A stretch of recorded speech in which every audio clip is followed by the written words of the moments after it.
A gente vai passar por uma transformação na educação e impressoras 3D como essas aqui vão ser os protagonistas nessa história e você também pode fazer parte disso. É o que a gente vai conversar nesse vídeo.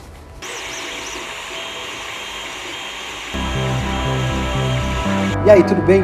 Eu sou Oswaldo Salzano e hoje a 3D Print Academy está aqui no Laboratório de Impressão 3D da Alcateia, no Bom Retiro, em São Paulo, para conversar com duas pessoas queridíssimas e, na minha opinião, duas das melhores cabeças da impressão 3D no Brasil. Emanuel Campos, engenheiro de aplicação para impressão 3D aqui da Alcateia, especialista em impressão 3D, e Alessandra Nora também, que ela é educadora, é especialista em impressão 3D e ela é a idealizadora, é a criadora do 3D Print Brasil, que foi o maior evento de impressão 3D da região sul. Se você quiser ver o evento, tem um vídeo aqui na descrição para você entender como foi aquele evento show de bola. E a gente vai falar nesse vídeo sobre a transformação que a gente vai sofrer na educação. A gente ainda não está se dando conta disso, mas vem uma onda gigantesca e que todos nós envolvidos com impressão 3D poderemos surfar. E o tema do nosso papo é BNCC. Que sigla é essa? Então eu vou primeiro agradecer ao Emanuel e à Alessandra. Muito obrigado por estarem aqui com a gente. Como já disse, pessoas queridíssimas do coração. Com que eu começo? Eu gostaria de poder falar um pouco. Primeiro, obrigado pelo espaço, por estarmos aqui. É um prazer. Sempre fui fã. Para falar um pouquinho da BNCC, então, existe uma nova lei que foi outorgada em 2018 que chamada Base Nacional Comum Curricular. A BNCC, ela tem 10 competências que ela visa levar para a sala de aula para fazer um upgrade da educação. Esse upgrade, ele vem de duas demandas. Primeiro, a demanda industrial, a tal da indústria 4.0, indústrias conectadas. E segundo, o Fórum Econômico Mundial, 65% das crianças que entraram no ensino fundamental em 2018 vão trabalhar em empregos que ainda não existem. E como é que eu faço para formar pessoas que vão trabalhar em empregos que eu não sei quais serão? Engenheiros de inteligência artificial, operadores de drones remotos em outros continentes. Como é que eu formo esse tipo de empregos que eu nem sei pautar como eles vão ser ou como vão se chamar? Eu não formo mais o profissional, né? Eu tiro a ideia de formar, que é golpear uma massa com molde e formar uma massinha, e eu passo a formar cidadãos que sejam curiosos, capazes de se adaptar e de aprender pela vida. E nessas 10 competências, a competência número 5 é a que mais atende para o nosso mercado, que é a introdução de tecnologia de um uso de uma forma ética, racional, explorada pelas crianças e que passa a ser o fio condutor da aula de uma forma multidisciplinar, de uma forma integradora das disciplinas, e que o aluno passa a ser o ator e não mais um personagem no seu aprendizado. Ele deixa de ser passivo na sala de aula e passa a participar mais ativamente de todo o processo. Exato, cada grupo de aluno, cada aluno vai poder conduzir o aprendizado ao seu ritmo, conforme ele pesquisa, conforme ele aprende, conforme ele interage com o aprendizado, criando novas maquetes ou novos games ou simulações virtuais, mas é a sua própria velocidade que vai passar a conduzi-lo e sua própria curiosidade. Sensacional o que você acabou de falar, então a gente está enxergando que haverão mudanças profundas no sistema de ensino. Agora eu queria tangibilizar um pouquinho mais para que a pessoa que estiver assistindo nosso vídeo entenda como isso vai acontecer na prática. Eu acho que a Alessandra, com toda a vivência que você já tem como educadora e com mais o gancho com tecnologias, com impressão 3D, você possa agora explicar para a gente, pegar tudo isso que o Emanuel colocou de oportunidade, né, e mostrar. E como isso funciona na prática? Conta para a gente algum exemplo, algum caso, o que você vivenciou. Bom, primeiro, obrigada pelo convite, Oswaldo. Também sou fã, aluna sua, de uma das primeiras turmas, né, que realmente me colocou, me fez transportar desse mundo de educação, trabalho para tecnologia, que eu sempre fui muito, muito fã. Mas quando se fala em educação, se fala em crianças, adolescentes, eu vou rapidamente associar assim, quando nós éramos crianças, nossos pais diziam, sai um pouco da rua, né, só anda de bicicleta, fica um pouco em casa. Era o contrário da preocupação que nós, enquanto pais, temos hoje, né? Eu sou mãe de filhos adolescentes, adultos, e a gente quer que eles saiam para a rua. A gente confinou os nossos filhos em excesso. Exato. E agora a gente quer fazer o caminho contrário. Exatamente. Então isso é natural, né? Assim como quando eles forem pais, né? Quando os nossos filhos forem pais, eles vão dizer vai ter esse giro de novo, né? Vão dizer para os seus filhos. Então existem sempre esses ciclos de como era importante o despertar da criatividade, a nossa interação social, que a gente quer transformar isso para os nossos filhos. E hoje, a tecnologia tecnologia, ela mudou muito esse comportamento. Então, hoje nós temos jovens que estão, sim, mais introvertidos, mais dentro de casa, as conversas... Celulares. Exato, as conversas são online, algumas coisas que a gente... Não, você não vai convidar os seus amigos para vir aqui pessoalmente e tal. Então, existe toda aquela pesquisa e aquela preocupação de como vai repercutir isso no futuro. Então, de nossa parte, enquanto pais e educadores, o que a gente tem que pensar? Nós temos que estar no momento que a gente precisa pegar e fazer o melhor com eles e a tecnologia, porque eles nasceram com isso nas veias e a gente não vai conseguir tirar eles da frente do computador. É a forma como a gente vai fazer eles aproveitarem a tecnologia que vai dar esse diferencial. A gente pode dizer, inclusive, que a gente foi de um extremo ao outro e agora a gente está num caminho de encontrar esse meio termo. O Átila Yamarino, ele definiu que o celular foi o primeiro objeto que entrou no bolso de um ser humano, junto com a chave de casa e a carteira, né, ao longo de 100 anos, 150 anos, desde a civilização que a gente conhece como ela é atualmente. E o que a gente tem feito? A gente paga o celular, a gente paga a conta no banco, a gente consegue fazer transações bancárias, consegue acessar chamar um carro para vir nos buscar.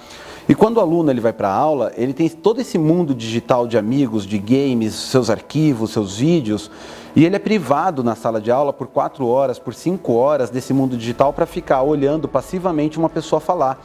E até quando esse professor dá dica ou alguma coisa desperta nele que ele poderia usar o celular para estender aquele assunto num Google, numa busca, o ensino tradicional privava ele. Ele é proibido de usar o celular de aula de uma maneira inteligente, vamos dizer assim, de uma maneira útil. Até útil, provavelmente 90% do tempo não seria, mas quando surge a fagulha da inspiração que ele poderia ter uma boa aplicação, ele perde a deixa.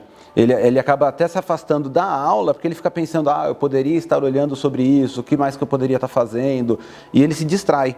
A nova proposta da BNCC, quando a gente fala de um uso ético, de um uso competente, racional e responsável da tecnologia em sala de aula, é levar a aula dele para o celular. Até para a gente poder estender esse plano, né? Quando a gente faz uma aula que ela é gamificada, que o aluno tem uma competição com seus colegas, e o professor interrompe a competição e passa uma teoria, olha, por que grupo tal ganhou e vocês perderam? Porque eles usaram esse conceito. Vamos marcar uma revanche para a semana que vem? É a chance que o aluno tem dele continuar conversando no WhatsApp, continuar experimentando para ganhar revanche na semana seguinte. Então, sem querer, de uma forma intuitiva, ele está levando a aula para o celular. A aula dentro da sala e agora você tem a lição de casa. Né? Então, é uma extensão da aula que não beira a obrigação. Acaba virando alguma coisa fluida e até prazerosa no contexto do aluno. E aí tem toda aquela questão da responsabilidade que a Alessandra vai poder falar mais, porque os pais vão querer participar, tem que ser uma plataforma que seja preferencialmente gratuita, que o pai possa espiar o que os alunos estão fazendo, que a escola tenha um uso responsável dessa tecnologia. A impressão 3D ela vem para canalizar todo esse ambiente criativo que o aluno tem, todos esses insights, todas essas manifestações, o próprio game que a gente falou, imagina que a corrida era de carrinhos impulsionados por bexiga. Então eles têm aquele cotovelo 90 graus que eu ponho a bexiga, o carrinho vai para frente. Na primeira rodada vira corrida maluca, cada grupo coloca uma casa, uma caixa d'água, uma galinha gigante. É pura diversão. A hora que um grupo acaba, vem a comemoração desse grupo que ganhou e a tiração de sarro aos que perderam. E o professor ensina, olha, esse grupo ganhou porque ele tinha melhor peso-potência, ele tinha melhor atrito com o piso, ele tinha melhor aerodinâmica. E marca a revanche e dá esses conceitos, os grupos vão poder experimentar novas teorias, aplicá-las, manifestar essas experimentações de uma forma prática, tangível e poder fazer a revanche. E aí não é só a impressão 3D na mão do aluno, mas na mão do professor, no uso consciente, de saber diferenciar o que é uma aplicação que o aluno está fazendo de uma forma consciente e o que é uma brincadeira. Mas o mais importante, então, é que o professor ele esteja formado para poder fazer um uso consciente da tecnologia e ele ser um canal condutor. Ele vai pastorear o uso da tecnologia pelas crianças para que elas não se percam em redes sociais, não se percam e saibam diferenciar o que é fake news e o que é um dado real, saibam eleger. Até a crise que a gente vive hoje de fake news, o pessoal atribui com a inexperiência daqueles que não são nativos digitais, chegando na internet, em absorver o que é verdade, o que não é. Se é um link que está na internet e veio no meu WhatsApp, só pode ser verdade. Eu colaborei até falando o seguinte, a tecnologia hoje, a impressão 3D, ela acaba se tornando um elo entre o mundo digital e virtual que as crianças já estão navegando e interagindo, para gerar mais sociabilidade através de planejamento e criatividade. Mas quando o pessoal chega em sala de aula, eles têm que obrigatoriamente cumprir com uma tarefa, eles precisam planejar em grupos, discutir, né? Então a gente junta a modelagem 3D, a gente junta o planejamento criativo, a negociação entre as partes, que isso é bom enquanto trabalho em grupo, que isso é importante. Eu adorei como você definiu em 3 pilares, que eu não li isso em lugar nenhum: a sociabilização, a criatividade e a junção da tecnologia, né? É a tecnologia. E o mais legal é que muitas vezes isso só é introduzido no contexto do aluno, não como aluno, mas como pessoa, depois do colegial. Mas e como é que ele vai chegar na faculdade? O aluno que está, por exemplo, entrando agora no ensino médio, 48% das empresas até 2022, segundo o Fórum Mundial da Economia, já estão pensando em investir na área das empresas brasileiras. A gente não está falando isso num cenário mundial, segundo o Fórum Mundial de Economia. Estão pensando em investir na área de 3 dimensões até 2022. Quanto tempo falta para nós chegar? Né?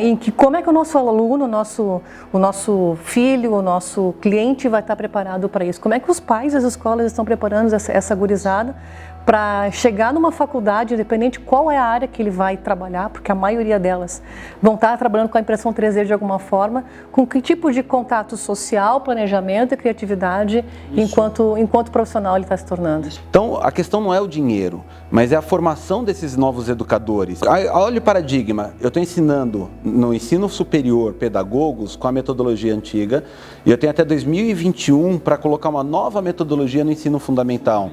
É o cão correndo atrás do rabo. Tinha que começar no ensino fundamental para pensar numa reforma do ensino superior. E o que criou nesse momento é um vazio de conhecimento para os educadores, que já estão sobrecarregados. Eles têm 40 alunos em sala de aula, 3 períodos por dia. Eles têm que lidar com o conflito da BNCC com a Lei de Diretrizes e Bases, cujos currículos ainda não estão afinados. Mas, por outro lado, se a gente ficasse postergando a entrada dessa lei nova, não ia acontecer nunca. E o Brasil já é o último numa avaliação internacional de ensino chamada PISA, que é um programa internacional de avaliação estudantil que mede um conhecimento dos alunos de ensino fundamental. O Brasil tem 25 mil alunos voluntários, parte disso dos ensinos públicos e parte privado. Fora a BNCC, ela é muito inspirada num programa internacional de ensino com mesmas modalidades, mesmos pré-requisitos, que se chama STEAM, Science, Technology, Engineer, Arts e Mathematics. Então isso, vamos agora fazer um exercício aqui. Então isso representa um potencial gigantesco para quem quer surfar essa onda que eu acabei de dizer que está crescendo. Quando você bota uma impressora 3D na frente da galera, o nível de interesse deles é tão grande, pelo fato de eles poderem tangibilizar uma coisa que eles estão criando, aprendendo, planejando, do que até então era só dentro de uma tela de um computador, que eles ficam muito envoltos daquele processo, né? Então você controla uma turma muito grande. Então, vamos fazer um exercício bem simples de matemática. São 186 mil escolas no Brasil de ensino fundamental, segundo o MEC. Se cada uma tem 10 salas de aula, nós estamos falando de 1.860.000 escolas. Professores por período. Nós temos, então, até, para arredondar bem grosseiramente, 6 milhões de professores para formar no uso de fazer o ensino que seja multidisciplinar, compartilhar um programa de ensino com seus colegas de outras disciplinas, envolvendo a tecnologia de uma forma ética e responsável.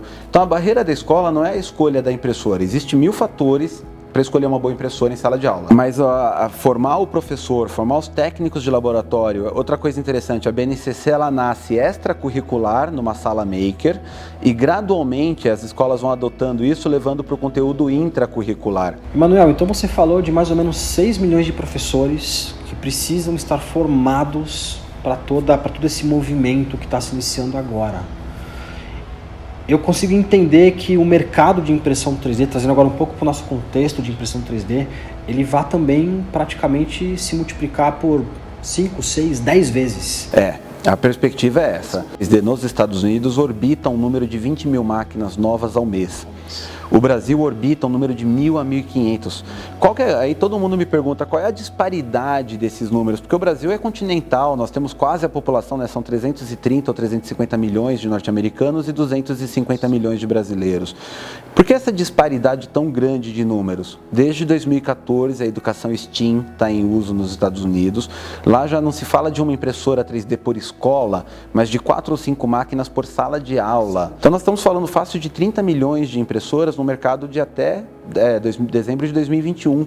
Quando você fraciona isso por 24 meses, a gente orbita fácil o número de 50 a 60 mil máquinas ao mês. Vai acontecer aqui no Brasil também, e aí é o gancho que eu faço um pouco aqui nesse vídeo. Você que está aqui na 3D Print Academy com a gente, imagina o potencial disso. Se alguém dizia que a impressão 3D estava demorando para decolar aqui no Brasil, a gente tem agora a nossa turbina que vai fazer com que a coisa realmente... É importante só saber onde você está pisando, né? Porque a gente vê impressoras 3D de todos os tipos no país. Então, uma boa escolha, adequada pelo propósito, adequada para o aluno, que nem o Emanuel falou antes, né? Dá para se montar hoje laboratórios de diversos valores, não é exatamente o problema do investimento, mas a escolha certa. Isso é bem importante. Essa semana eu estive lá no Senai, em Jundiaí, eles estavam justamente estudando sobre parques eólicos. Uma turma fazendo redação sobre o conteúdo, pesquisando sobre o assunto, estudando num determinado núcleo, a outra turma projetando isso através de artes, fazendo recorte de papel, estudando como é que poderia ser uma solução para aproveitamento dessa energia, que é mais limpa, que nem eles chamam. A outra turma já estava modelando eles em softwares apropriados de modelagem para crianças, para impressão 3D, enquanto a outra turma já estava na frente da impressora discutindo com a professora como é que eles iam modelar e montar o projeto. Então, esse tipo de combinação é bem importante para otimizar e tangibilizar esse conhecimento. O bacana é que a gente já está entrando aqui numa esfera um pouco mais prática, né? Como aplicar exemplos em sala de aula. E eu acho que a gente pode fazer o seguinte: que tal um tema para um próximo vídeo mais prático, como a gente pode aplicar a impressão 3D de forma efetiva na sala de aula. O que vocês acham? Perfeito. Podemos produzir? Perfeito. Sim, show de bola. Então eu vou fazer o seguinte: se você chegou até aqui no vídeo, se você quer que esse conteúdo seja mostrado aqui no 3D Print Academy, bota teu comentário aqui, pede, eu quero uma aula prática de impressão 3D na sala de aula. Comenta aqui, a gente vai colocar um conteúdo bem bacana aqui para que você entenda como tudo isso que a gente falou pode ser implementado no contexto de sala de aula, da maneira como o Emanuel e a Alessandra falaram aqui, e como você pode se beneficiar de todo esse movimento de uma maneira mais prática para entrar na impressão 3D da maneira correta e prosperar, que é a ideia que a gente tem aqui, é fazer com que você prospere na impressão 3D. Porque essa aqui não é uma simples escola de impressão 3D, nós somos a 3D Print Academy. Vamos ter o próximo vídeo sim, vai valer a pena, fica com a gente aqui. Um abraço, até o próximo, tchau, tchau.